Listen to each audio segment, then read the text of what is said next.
nimaano Mhm, waxaan warayska horta inuu aad uga duwanaado waraysyadii hore oo meelo badan oo mhm, dhinacyo badan oo fankaan taabano mhm, waxaa jira fanaaniinta kale ee mhm, caalamka xataa kuwa wadamada dariska Etoobiyaanka iyo mhm, Kenya iyo fanka lacago fara badan bay ka sameeyaan oo waa mhm, milyaneero mhm, waxaa dhacay oo ay fanaaniinta Soomaalidu mhm. ay sidaas oo kale fanka malaayiin dollar ay uga sameeyaan Ni horta hal mid baa jirto Ethiopia horta laftigeeda wax saas nama dhaanto wax buuran sax nama dhaanto Ethiopia hay laakiinse fanaaniinta caalamku waxaan waxa weeyaan shaqay u tahay shaqo ayay u tahay maalintay bilaabayaan waxay macnaha ku talagalkoogu wuxuu yahay inay fikta u sareysa ka gaaraan iyagoo arrin adduun haya sax intaa waxaa u dheer maalintu soo galo social media kambaniya dee fangareeya caadi oo sponsor siiya waxaa laga yaabaa halka heesiga uu duubayo xaysiinta ku jirta koobka dhex yaala xataa oo uu gacanta ku hayaa lacag buu ku qaadanaya ya koofiyadda uu xiranaya waa lacag kabaha uu gashanayo sax marka waxa weeyaan iyaga kambaniyadaas ayaa maalgelin fiican bay helaan sax oo macnaha dhaqaale ah intaa waxaa noo dheer youtube fanaaniinta kale waxay leeyihiin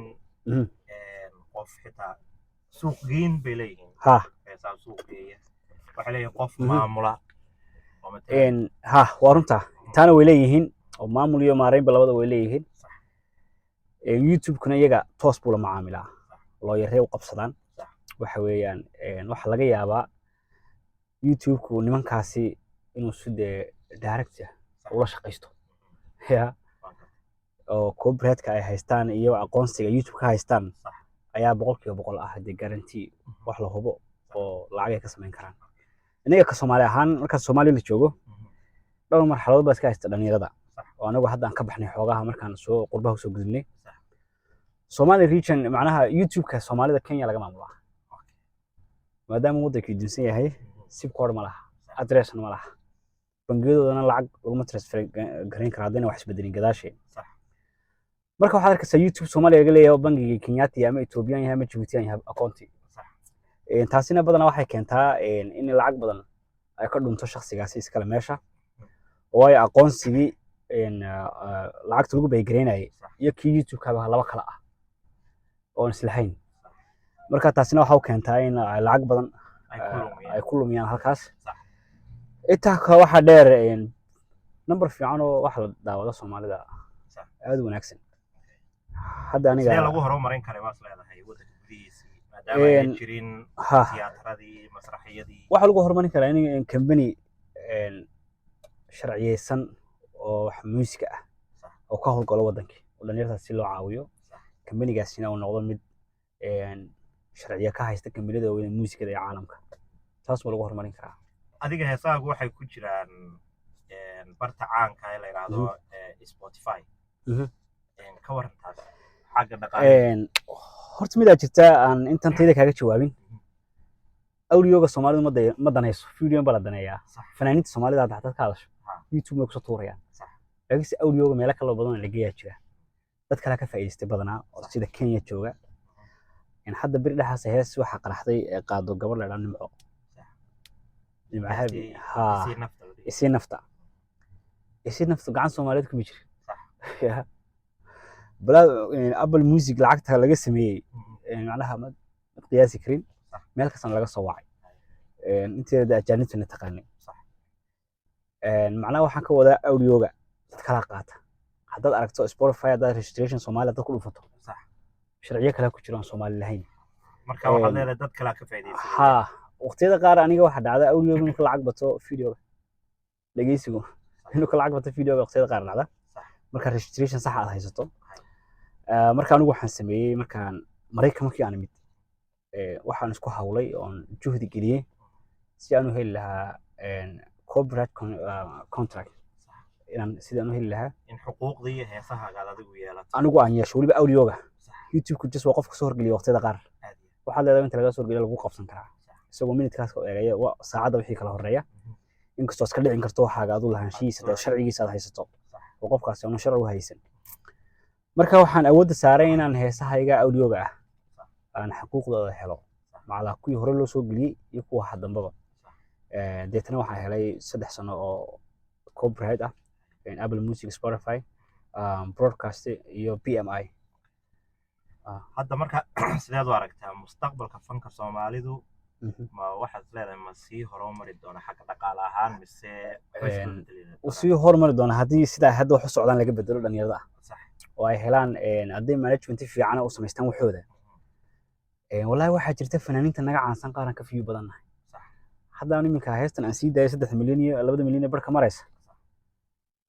rag aan isku waqti wada sii dayno adduunka caanka ah baa jira ama Afrikada caanka ah sax oo haddana kabteedan xilay karin markay fiyo noqoto oo inta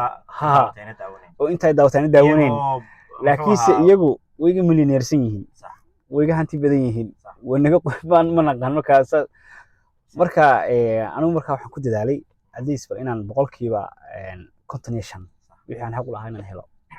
maqal iyo muuqaal taasaan ku dadaalay waxyaabaha dadku isweydiiyaan adigu aad fanaaniinta kaga duwan tahay waxaa jirta in fanaaniinta kale waxa la yiraahdaa hadiya jeer nimcaan isagoo fanaana siyaasadana waa ka hadlaa dadka maxaad odhan lahayd fanaanku ma xaraan baa inuu siyaasadda horta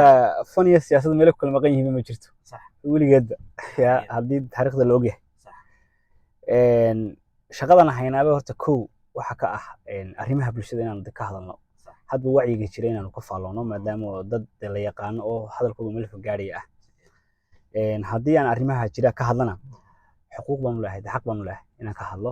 wixii jira oo sax iyo qalad aan sheego marka fan iyo siyaasad meel ma kala maarmaanba mar waxa la isleeyahay nimcaan wuxuu xagga siyaasadda ku socdaa adduunyada way jirtaa fanaaniin siyaasiyiin noqday wuxuu iibsiyay way jiraan oo qofku inuu marmar professionkiisa bedelo way dhici kartaa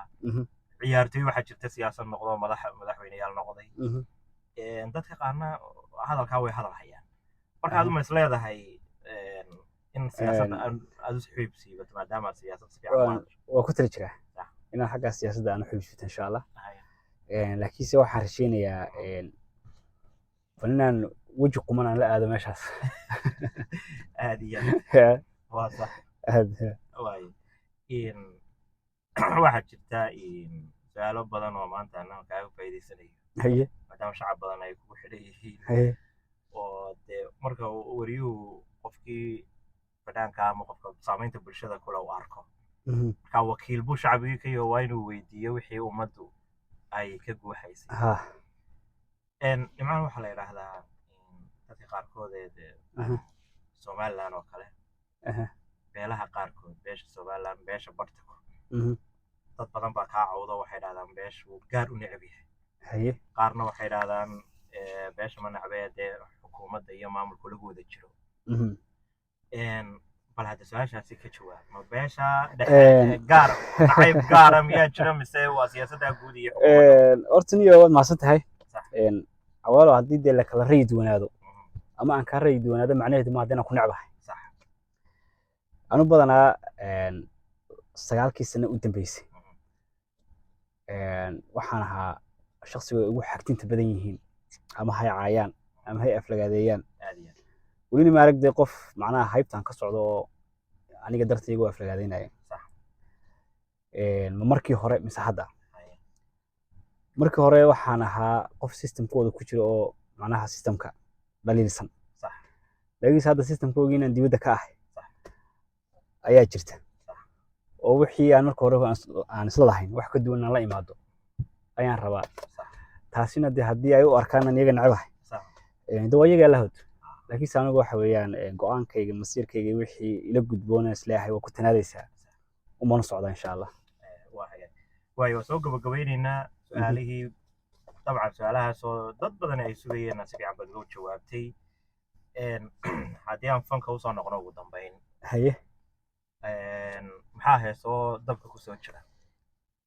ni horta cawaalow Soomaali wixii qaadi lahayd bana haya haye waxaan hees hayo sax hadda maalmo dhigto niman dhalinyaro baa TikTok iga soo qabtay haye deetana waxay yiraahdeen yahow heesi music aan u baahanahay marka mid kamid ah aad igu dhago xidniyahow way aad nagu diidaysaa inaad heesan siiso